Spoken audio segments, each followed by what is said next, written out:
Hi, this is Steve Hargadon, and welcome to the Future of Education. It's Wednesday, March 11th, 2009. We have a special guest tonight, Tom Frey, who will be talking about the future of education. Before we get started, I'd like to give you a little bit of an introduction to the Illuminate environment that you're in, if you haven't been in here before. You'll see that across the top of your screen you have some icons. If Tom decides to ask a question, we can give you an opportunity to do A, B, C, D, E, or yes and no responses to that. The third icon from the left is the layout icon. And if you'll click that, the window layout icon, and select the second one, wide layout, you'll probably have a better experience with the chat, because those chat messages can go by pretty fast. The chat is, in fact, the window that says chat at the top, and then has comments from the users in there. Just be aware that as the moderator of the session, I can see everything, even if you send a private message to someone else. You're certainly welcome to send private messages, but do be aware they pop up for me. You'll see that there's a button at the bottom that says send, and then it says to, and a drop-down box. So you can send to this room, you can send just to the moderators, or you can send to a specific participant. If you do send a specific message, remember to come back and switch to this room when you want to send a chat to the whole room. The chat window is really a lot of fun. It's a great place to put links or comments. It can fill up quickly, so it's thoughtful to not have too much extraneous chatter because it can be distracting. We'll leave that to your good discretion. There are some other things that you can do during the session to indicate feedback. At the bottom of the participants window, at the very left, you'll see a hand with a green arrow up. If you press that, like I'm doing now, it's how you raise your hand. And then you click it again to take it off. And those go in numerical order. So when we get to the Q&A portion of the show, we'll ask you to raise your hand, and then we can give you the microphone. At any point in time, you can show your pleasure by giving applause. There's a hand with a raise coming out of it. That's the applause. You're certainly welcome to try that out. You can click the smiley face to indicate something is funny or enjoyable to you. The confused emoticon indicates that you're needing some help, or you're helping understanding something, and that's a good message to send to us and to me and the speaker if there's something that didn't come through clearly. We don't expect any down arrows, but they can happen, and certainly you're welcome to use that if you disagree with something. And you do have some volume controls, both for your mic and for the speaker. So if you're not hearing me clearly and you want to adjust the sound up, you can click the slider next to the little speaker button. Okay, so now if you look at the whiteboard, you'll see that, which is to the right side of your screen, you'll see that you have a little wand with a red a glow point at the end. And I'm going to ask you to use that by clicking on it, and then clicking where you are from on the map. You'll see I've just put myself from California, although I'm actually in Texas right now. If you go ahead and click, and I've got to give you permission to do so, now you can do it. If you click on the map and let us know where you're from, it's fun for us to see where everybody's from. So far predominantly in the U.S. I know there's someone who's from Canada on earlier.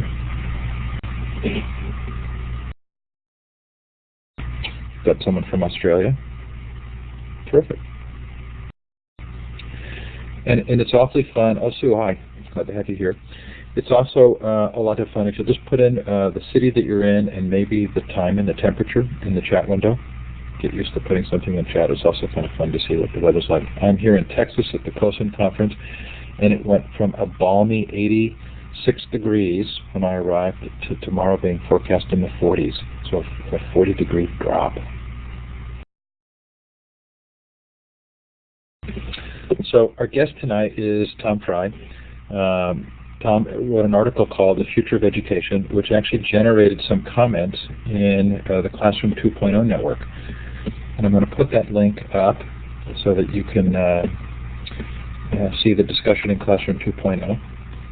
And I'm also going to put up the link in the chat for the actual article, which if you haven't read, I'd recommend that you might enjoy downloading after the session tonight and taking a look at. So Tom, welcome. Well, thanks for having me on.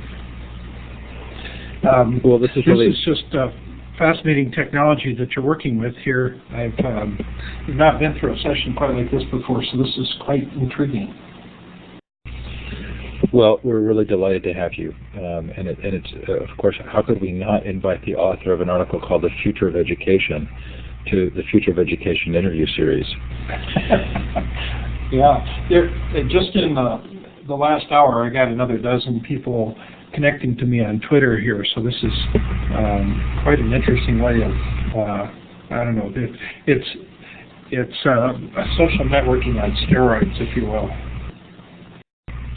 Yeah, and in many ways I think really reflects the degree to which the web is providing us a platform for conversations, and that we're taking the tools that are available and finding ways to engage in interesting conversations.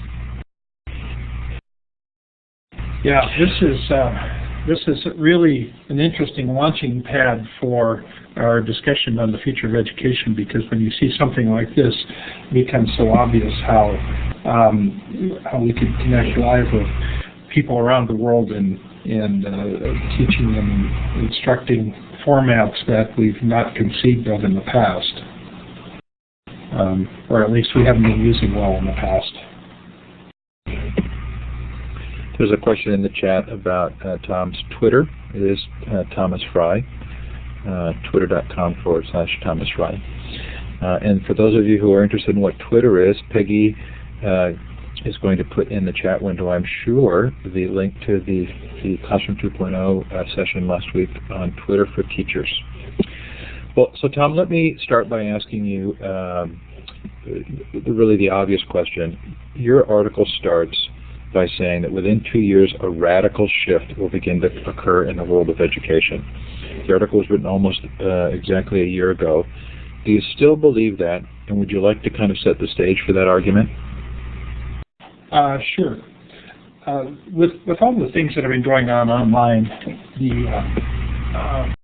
I see the world of education moving into what I call the iTunes approach to education, where it becomes a participative venture where people from around the world can actually create courses and submit it to a central distribution center, and from that distribution center then people from around the world can also take those courses. But there's a lot more to it than just that. That's a real rough overview. And the work I know that's going on in the background, I think this is absolutely true. I missed the last part of that. The work that's going on in the background?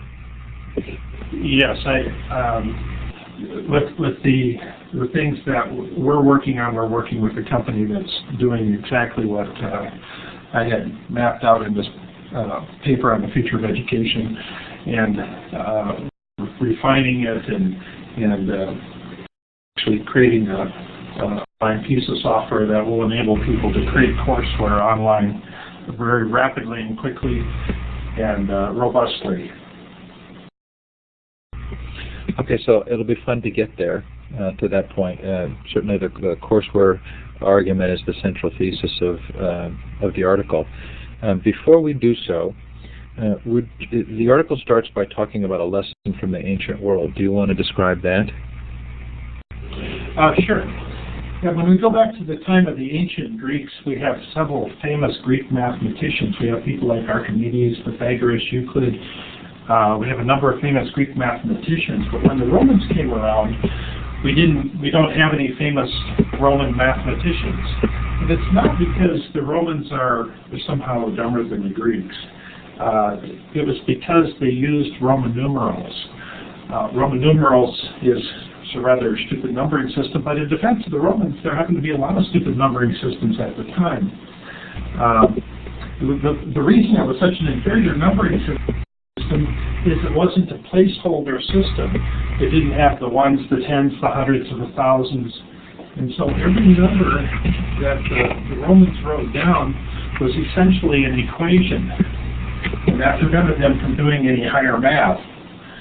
So then the obvious question there, well, when you think about it, this is such a major concept because an entire civilization was prevented from doing any higher math because of the system that they had in place. So then the obvious question becomes, what systems are we using today that are the equivalent to Roman numerals that are preventing us from doing great things? When you put yourself in that frame of mind, you start seeing lots of systems that we're using today. As an example, we have a half-implemented metric system. We're buying 3.2-liter car engines and we're putting in quarts of oil. We're using a Dewey Decimal System, which is getting more and more out of date on a minute-by-minute basis in our libraries. And when you start looking around, we have lots of archaic systems. And so what are they preventing us from doing? I would contend that our education system is in an archaic state right now, and it's preventing us from doing a lot of interesting things. So certainly you feel like the education system is sort of the key or the linchpin to a lot of other improvements? Absolutely do. Absolutely do. Right now, we have, this became real clear to me when I was using Google Trends. If you've never used Google Trends, it's a real fascinating tool because it puts up graphs and statistics on how often people search on things. But we have this exponential growth of information. When you look at things like Wikipedia and YouTube and Twitter and all the different social networking sites, we start seeing this exponential growth of information. But when you type in courses online, it's a very static line on Google Trends, and so we're not even growing a little bit with courses online. So this creates what I call the difference between courses and the information that we have is what I call the courseware vacuum. And this idea of a courseware vacuum, the information growth line should be indicative of the amount of education options that we have, the learning options that we have, and it's not at the moment. So therein lies the opportunity. There's a lot of people taking notice of this too.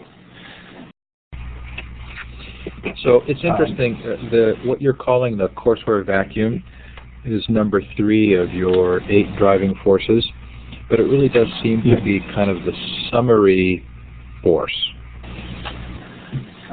Yeah, it really is. And so this courseware vacuum is really, I think, driving everything because there's so many topics that if you wanted to take a class in them today, you just simply couldn't because they don't exist. Well, the idea really resonated. Go ahead, Tom. Yeah, most people today, if they wanted to create a new course and introduce it into a school system, they wouldn't have a clue how to go about doing that. Yeah, I found that it really resonated with me, and again, like good ideas do for me, as soon as you introduced it in this article, I began to see it manifest in many ways. And essentially what I heard you saying was, we have all kinds of information and all kinds of people who would like to be helping others learn that information, but we don't have an easy, standardized way to do that. Right. And the way I talk about this rapid courseware builder, it's the idea of a templated process that's simple to use, but it has a rule structure based around it that makes it so it's standardized and people understand how to use it. If it's too open and too free, then it falls apart because of too many options. So I want to get to some specific questions about the courseware issue, but I'm very interested also kind of in drilling down on the 8 forces. Are you comfortable kind of going through those one at a time? Sure. The first force I talk about is the transition from teaching to learning. We have a very teacher-centric school system right now. And so as information expands exponentially, we simply won't have enough experts that we can put in front of the room to cover all these different topics. So as an example, if we have, there's a lot of real interesting topics that are just being created. We only have one or two experts in the world on those particular topics. Now, for that information to ever make it into a classroom, that expert has to teach it, a trainer, and the trainer has to train a teacher, and the teacher then has to put it into curriculum, and then somehow it makes it into a classroom. At today's pace, that's usually a 5-year process. Yeah, there's probably some shortcuts, but for the most part, that's a very difficult process, and the teacher then becomes the choke point. And I'm not sure that we want to have the teacher as a choke point. The second one is the exponential growth of information, which I just talked about, and we see that exploding all around us. And then the third one I go into is the courseware vacuum. And that's the differential between the information that's being created and the options we have for taking courses. Then the fourth trend is learning drivers. Now, the whole time I was working on this paper on the future of education, I spent 18 months working on it. I kept asking this one central question: what's the most important thing I should be learning today? And as I was doing that, I was asking that question, I kept putting myself in the shoes of various students: a future airline pilot, a future genetic engineer, future lawyer, future plumber, future literary agent, future industrial designer. And as I was putting myself in the shoes of those students as they were going through school, what's the most important thing I should be learning today? And invariably what I saw happening is the teachers are saying, this is what you need to know. The students are saying, this is what I want to learn. And there's a terrific conflict that was happening there. And so Tom, can I interrupt you for a second? Sure. So you've got learning drivers as number 4. I think in the article we're looking at it's number 6. So if anybody's following along, don't worry. I think Tom's maybe reprioritized. But I want to go back quickly to 1, 2, and 3 because there were a couple of things that I noted that might be valuable to talk about. One, the transition from teaching to learning. It felt to me in the last couple of days at this Consortium for School Networking conference that I'm at, that this idea of the system switching to being learner-centric has sort of all of a sudden become the phrase of the day. It was probably mentioned in most of the sessions I was in. Don't we have a good history of learner-centric education before kind of the industrial schools anyway? We did, yeah. I mean, people were forced to learn on their own. I mean, as the problems of life hit you in the face, you ended up having to learn them. But as we were creating people, workers for the industrial society, we ended up kind of losing that. I'm not sure I have any good examples of how to explain that, but that somehow got lost along the way, and it became this very top-down education system where it's very much teacher-centric. Well, it's been kind of intriguing to think about how we're seeing this modeled in the business world. Very much right now, there appears to be a business model evolving in which a product is produced and then the consumers of that product give feedback and highly inform the development of future versions of that product. Flickr being a great example. I'm thinking of largely Web 2.0 tools, but where the product needs to follow the desire of the users. And do you think that it's likely we'll see education move in the same direction where the learner becomes more powerful than they have been previously? I absolutely think that'll be the case, yes, that students will have far more input than they have had in the past, and the way I see this being architected is that this will constantly be assessing the interests of the student, and there's recommendation engines that will present courses that will fit with what the interests are for that particular day. As a person's interests change and as their mood changes and as they've taken 1, 2, 3 different courses in certain areas, it expands their horizons, and then they understand where they need to go next. And so it starts, kind of the future starts revealing itself to that student. Very interesting. Okay, so your number 3 is the coursework. It's a much more, I should say, it's a much more organic process in that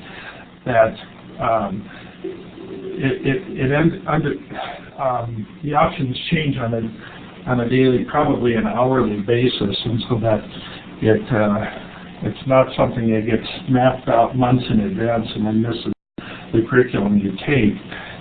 It can change very quickly. So I just want to make a note to those who are in the chat. It's beginning to move a little bit faster than I can process at the same time while I'm asking questions. So please keep track of the questions that you want to ask, so that that when we go to the Q&A towards the end, that you are able to do that. Tom, so when I read the courseware vacuum section, I wondered about SCORM. Isn't that what SCORM is supposed to do? I will claim ignorance on that one. I should qualify myself here as I'm an outsider, and as an outsider in the education world, I have kind of knowledge gaps here and there. That's one I'm not aware of. Well, and I'm not sure that I can claim any great knowledge beyond knowing that it's intended to be kind of a universal standard for courseware, so that if I've created a course and I can export it into SCORM, it can then be imported by other learning management or courseware systems. Those of you in the chat who know more, I sure appreciate your chiming in there.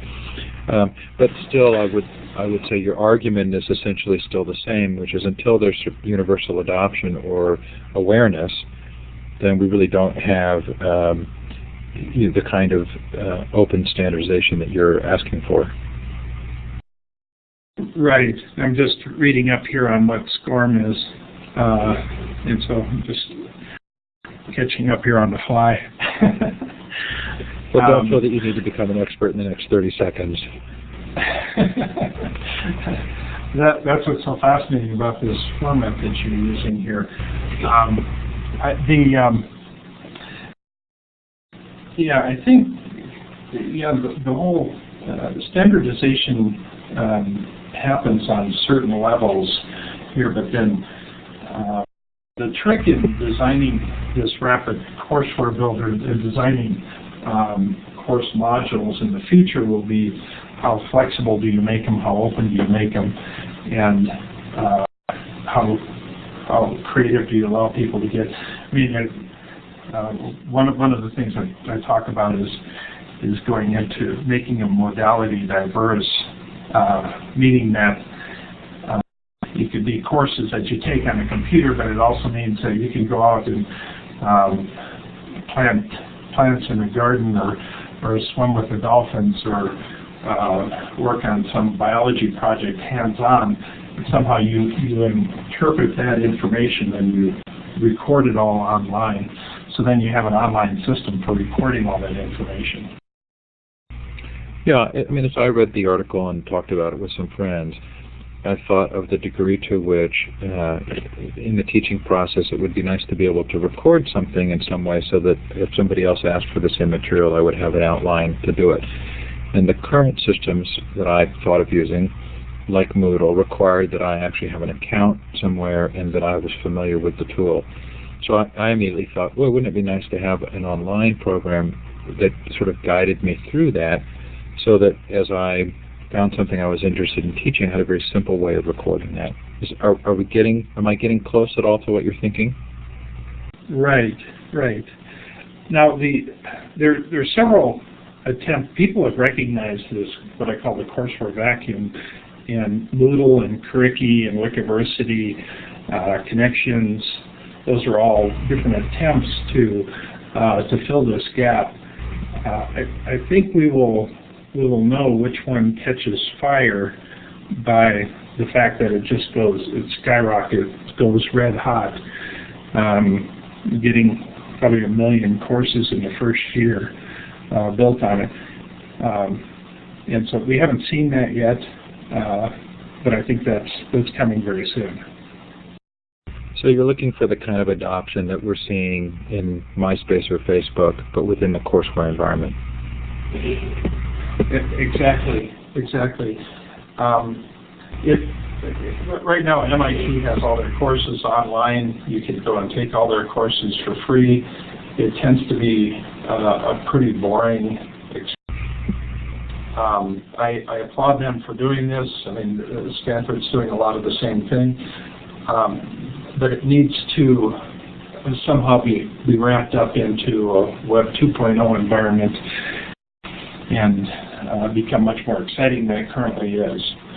And so, again, this is attempts to fill that courseware vacuum that I see out there.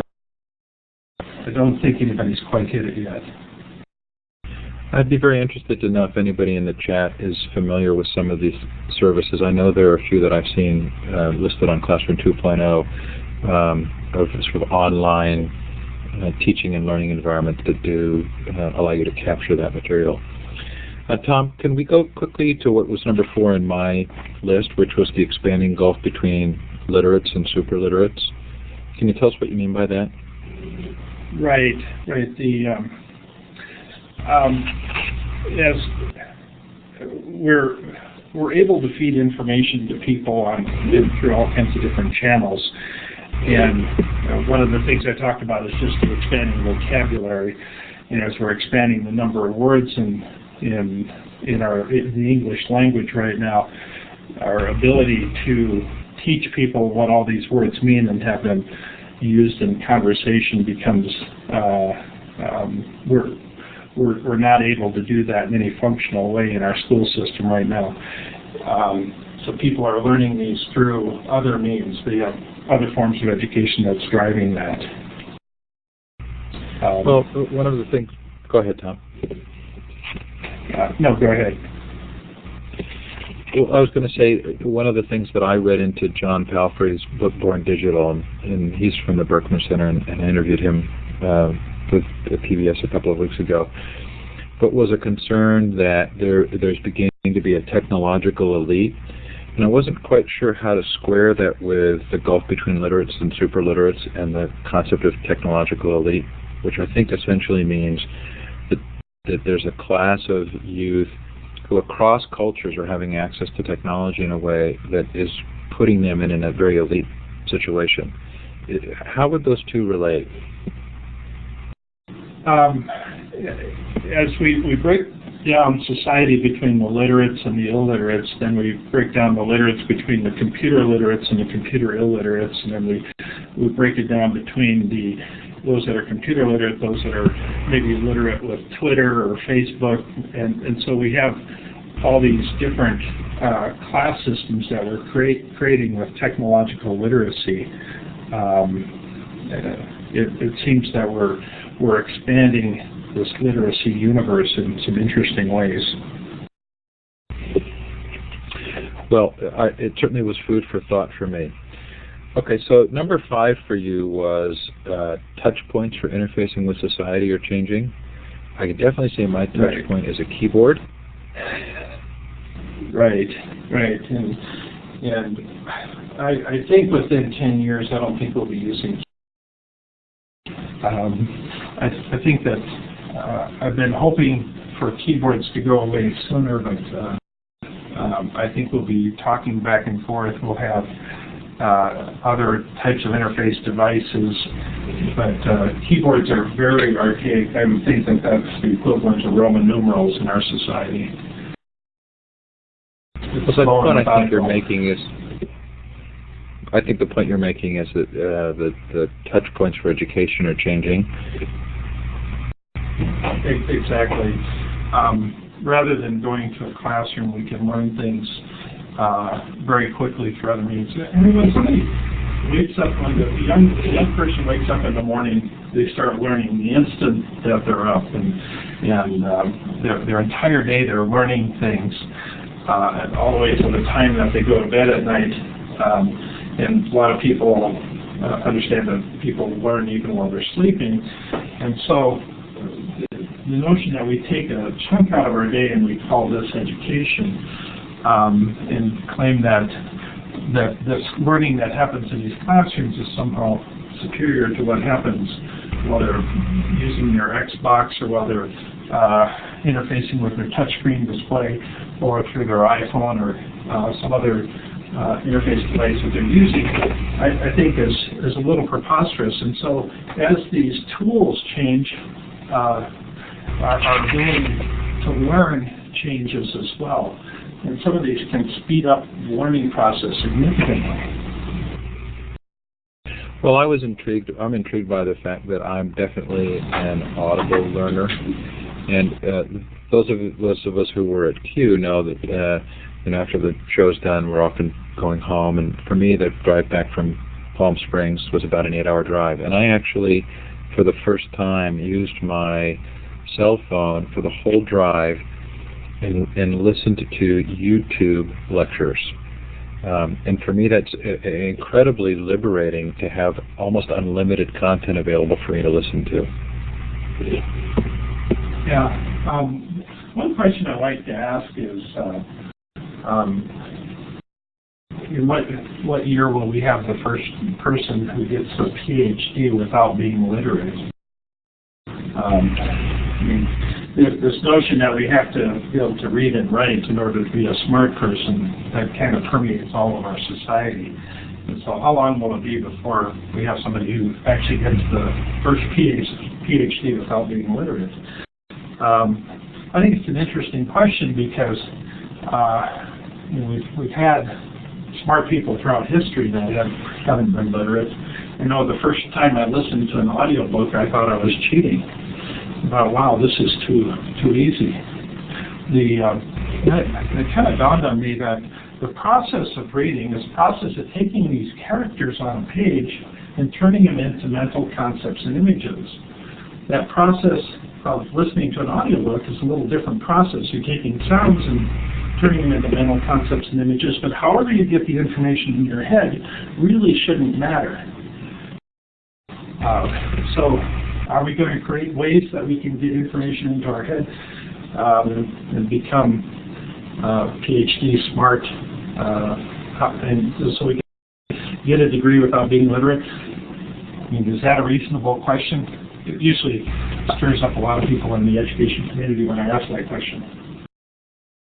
Well, I'm going to respond just because Don Tapscott spoke to the conference I'm at this morning, and he actually did a little story on a young man he met in Florida who said that he didn't read books. And he was the president of his Florida State University senior class, and he was actually getting ready to go on a Rhodes Scholarship. And Don said, how do we feel about the fact that this is someone who just doesn't read books? He's not a book reader. Yeah, I think that's a great question.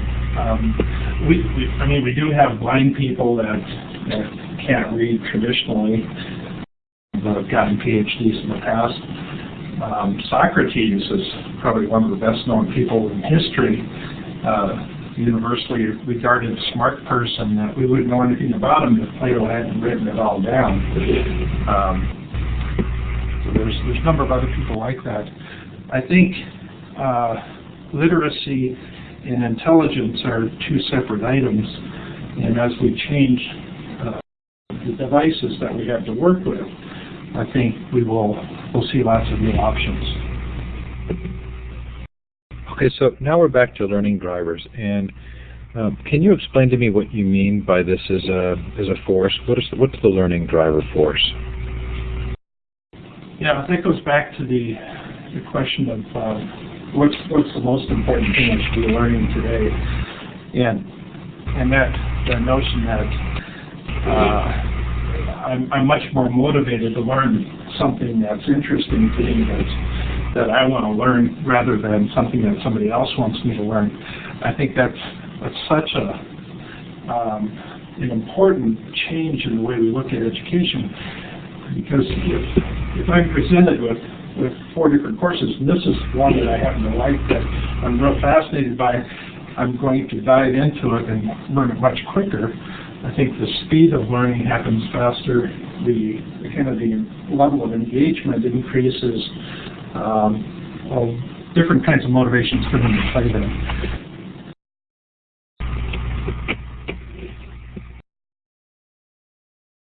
Does that make sense? I couldn't tell if you were. I wasn't sure if you had finished or were cut off there.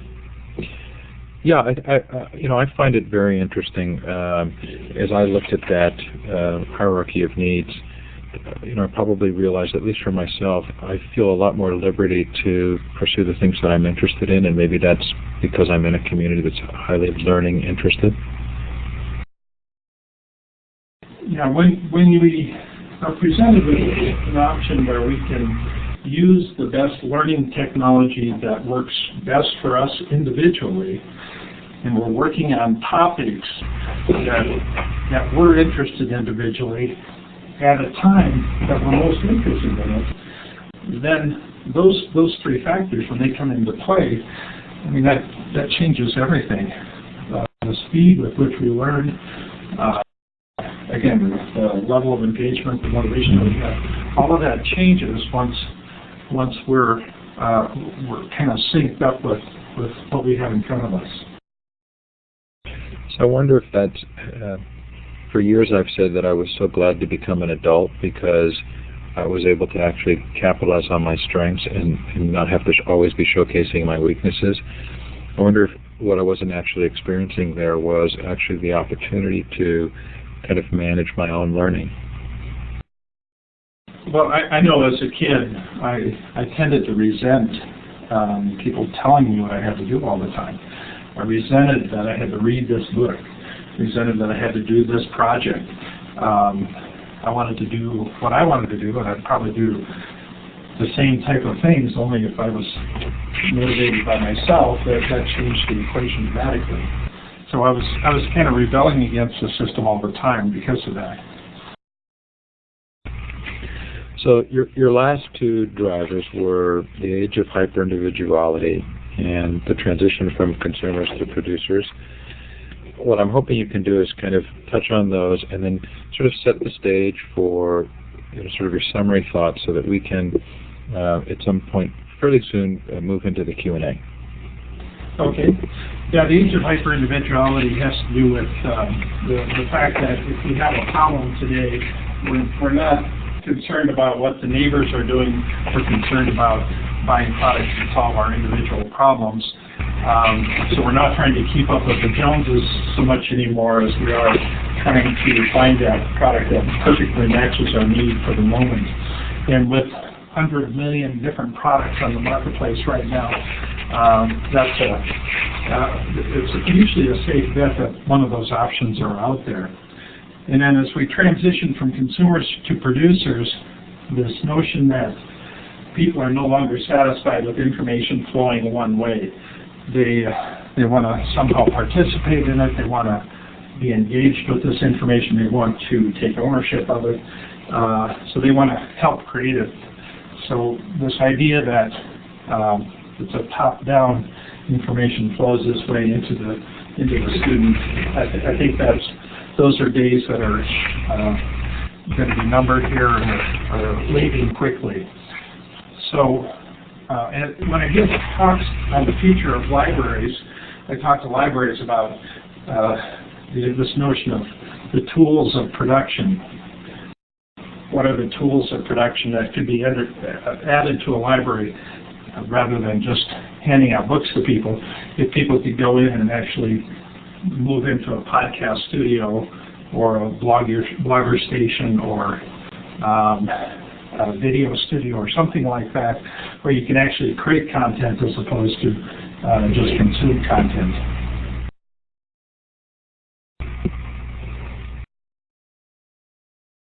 Good. So do you want to kind of do a little bit of a pitch on the standard courseware concept, and are you at liberty to talk about the project you're working on? Yeah, I'll just, I'll mention that we're putting together an agreement with a company called Satori Edu, SATORI.edu.com, and they just have a little information up on their website right now, but it's all based on what they call confidence-based learning. So they're not just judging the correctness of people's answers, they're judging the confidence with which they decide what the answer is.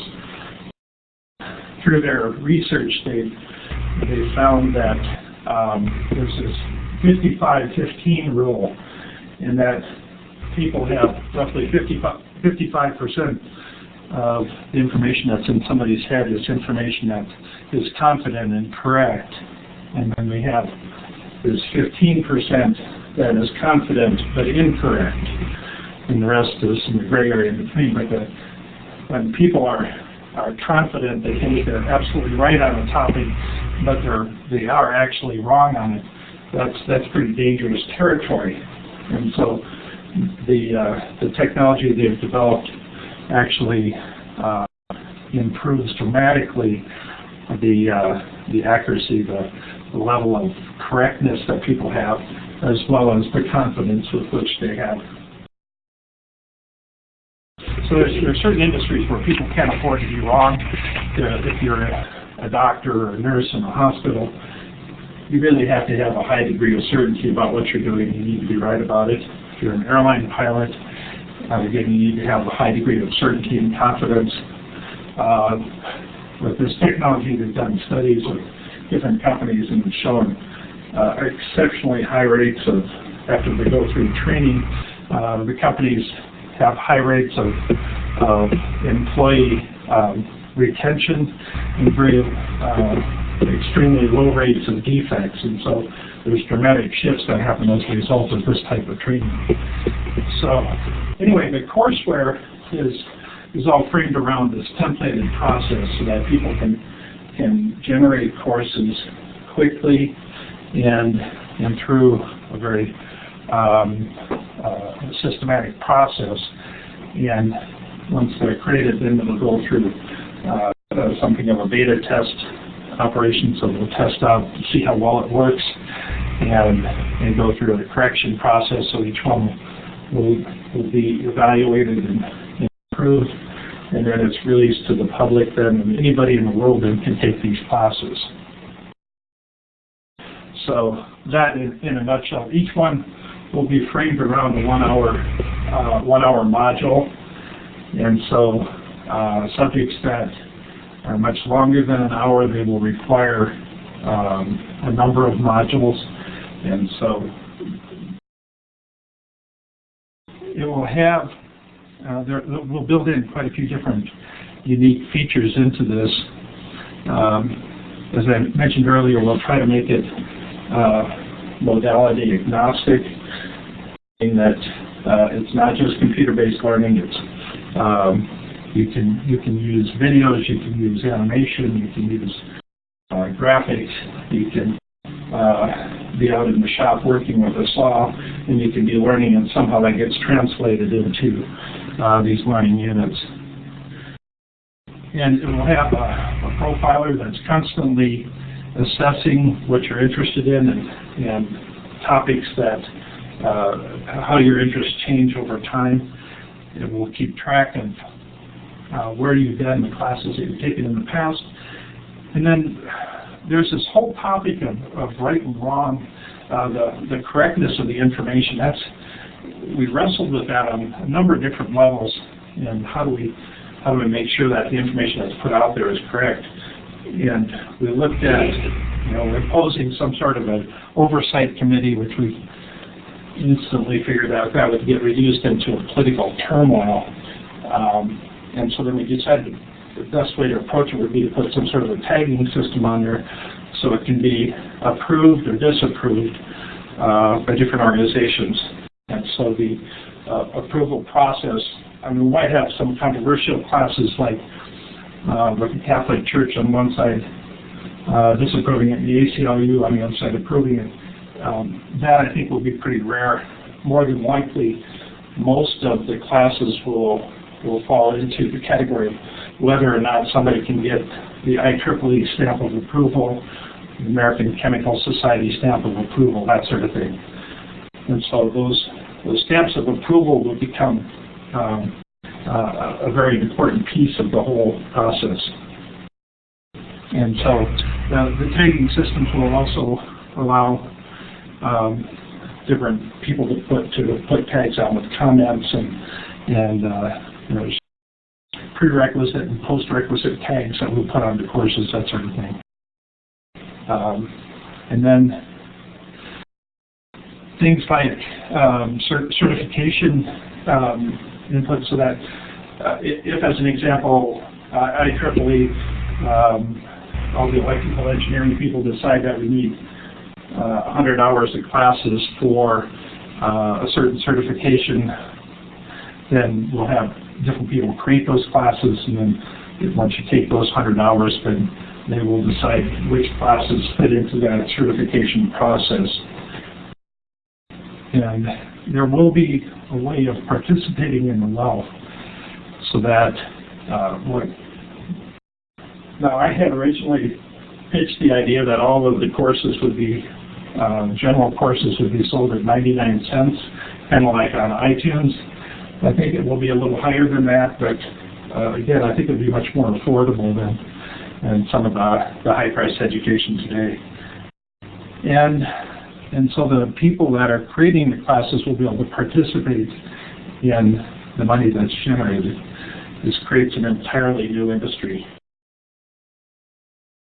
And then the last thing is to have a global distribution system that allows people to send it to one central place, and then it's all distributed out from there.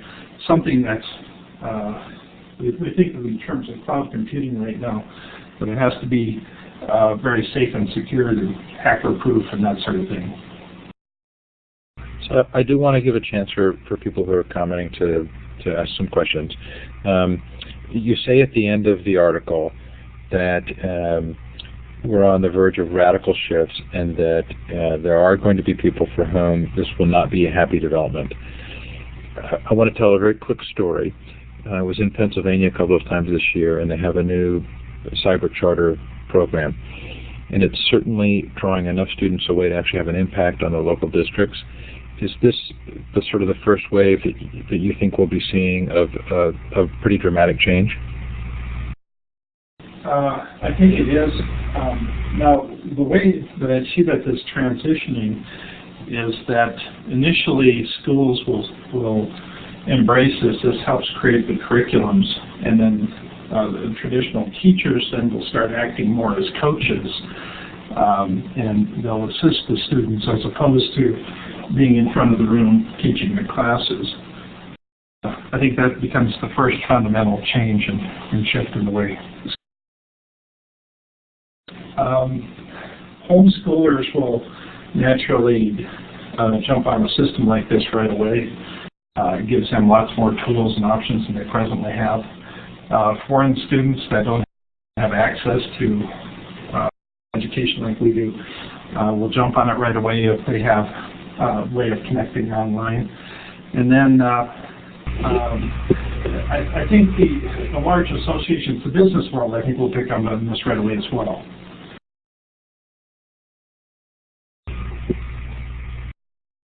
Okay, so let's open things up to questions. If you have a question that you'd like, you can put it in the chat. You can also raise your hand. I know that a lot of questions have flown by that I've not been able to capture, so please feel free to post again. Looks like Randy Rivers is our first questioner. So Randy, I'm going to click and give you the mic. You now need to click on your audio mic button to turn it on. There you go. Can you hear me? Go ahead, Randy. Yep. Yes, I can hear you.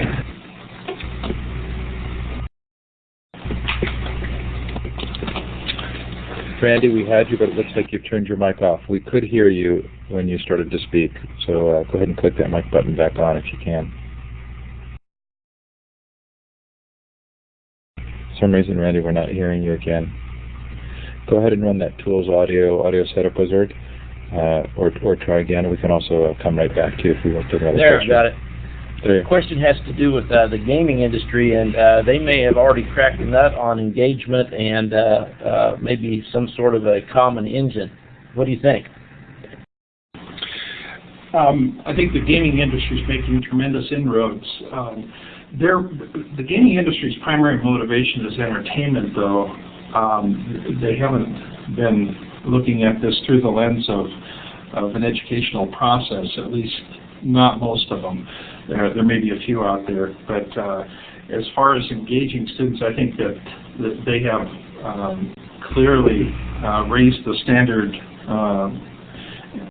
In fact, they're making through the contrast between somebody playing video games and then going and sitting into a classroom, they've made that contrast so dramatic that I think that's one of the forces that's forcing things to change.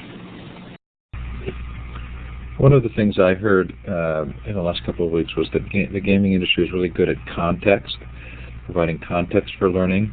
Does that play into this, where sometimes we just haven't done a good job of creating a context around the learning? I think it can. Again, it's not in all cases, and certainly not all games are teaching that much useful information. They are teaching kids to be very competitive. A lot of the games, some of them are very thought-provoking games, the Sims games and Spore and things like that. I think are raising levels of awareness that otherwise would have never been raised. And they're giving people an understanding of different tools that are out there. Different ways of looking at the world. So, yeah, I think they're tapping around the edge of the things that need to be done. I don't think anybody's quite solved got the keys to the city just yet. So, Randy, good question, and thanks for that. We're going to go to Terry Smith now. Terry, I've given you mic capability. You still need to click the audio mic button in the audio box to turn your mic on. Hello, Thomas. I'd like to follow up on the gaming line that we're here. The idea of context that was just brought up, I'd like to add to that the idea of identity and trying on identities. So much of the research I'm reading is that the games do provide students with a chance to become something else and thereby have a chance to try on a new identity. And we even start to be looking at theories of like Laden-Winger, legitimate peripheral participation, and seeing those capabilities existing in that environment. Now, whether the real learning situations have been applied there yet, I mean, that I'm not sure it has happened. But what do you think about that aspect of it from things you know?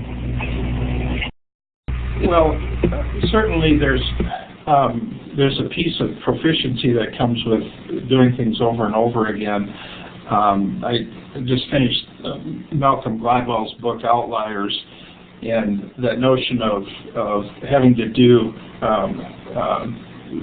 to become an expert, you end up having to put in 10,000 hours worth of time and excel at that one particular topic.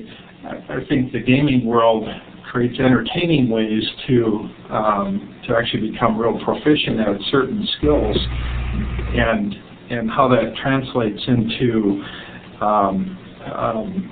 the rest of their life, I'm not sure just yet, but I think they will figure it out as they get older. One of the things it does is it changes people's perspectives on the world, and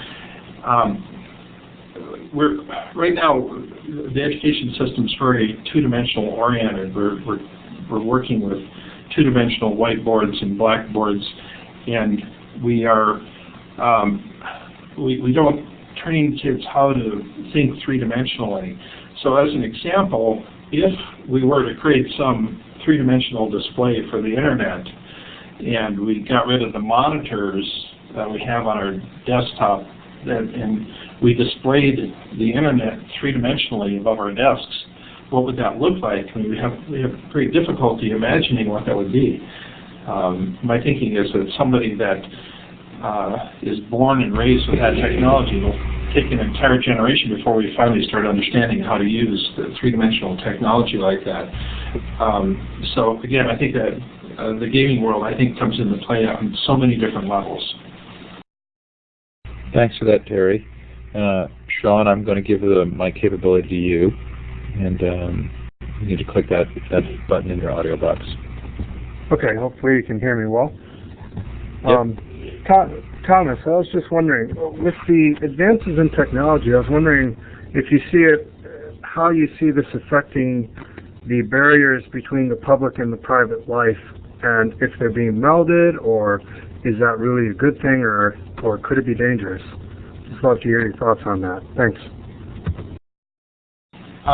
Yes, I think it can probably be dangerous. I mean, since we're blurring all those borders between our private life and our private thoughts, and we're moving towards this era of what a lot of people are calling radical transparency. How will life change as a result of that? I don't think we have a real good handle on that. I mean, the privacy advocates are out there arguing fiercely that we can't allow that to happen.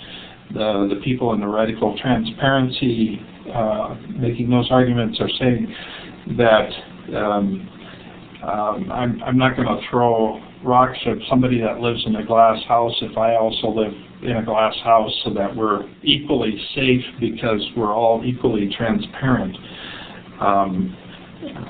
That presumes that we will achieve some sort of level of equal transparency.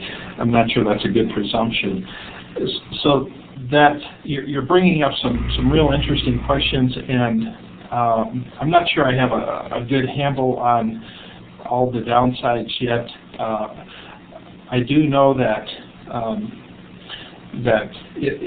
we will have far increased incidence of burnout as a result of this. We'll have we have a lot of kids that don't know enough to shut things off. I have a granddaughter, as an example, who is averaging each month. She's averaging 28,000 text messages every month. I think that's a staggering number. She obviously doesn't know how to turn it off, so I think we'll run into lots of new and unusual issues that we don't have good answers for. Thanks, Sean, for that question. Zeus, I'm turning the mic to you. Yeah, Thomas, can you hear me fine? Sure. Yeah, okay. I just had a question. It's somewhat of a practical and theoretical question. I've been bemoaning this for probably about a decade with regard to the technologies, developing integrational technologies that will get both content and functionality with regard to technology together, so that we're not just checking about 1,000 different accounts and trying to sift through comments from people that are going 1,000 different directions. What is being done on that that you're aware of, and do you see promise in that area in terms of allowing macros and other things to be built so that we don't have to spend so much time organizing and learning these different technologies? You're asking a question that's near and dear to my heart, because I run into that problem on a daily basis. How do I filter through all of this stuff? It'd be great if we had some way of letting the information that is most important to us somehow rise to the top and make its way into our heads. The trend is towards making the interface between our brain and all the information in the world as seamless and as invisible as possible. So right now, if somebody asks you a question, typically you can go on to your computer and do some searches on it, and within 5, 10, 15 minutes you can find whatever information you're looking for. I would think it would be a real interesting competition of sorts. I think a lot in terms of like X Prize competitions, but if somebody offered a $10 million prize for the first person who in this competition, you have this university of knowledge, universal body of knowledge. We'll call it the Encyclopedia Britannica, and we have some sort of an interface device where our brain is somehow skull cap or something. We're linked to that, but the test is so that 30 people on the street can be brought in using this device, and you can ask them any question within this universe of knowledge, and they can answer it within 15 seconds. Then I think we've somehow moved to a whole nother level. I think that type of interface device is coming. We're not there yet, but certainly it would supplant the traditional keyboard and monitor that we're using today. Does that answer your question?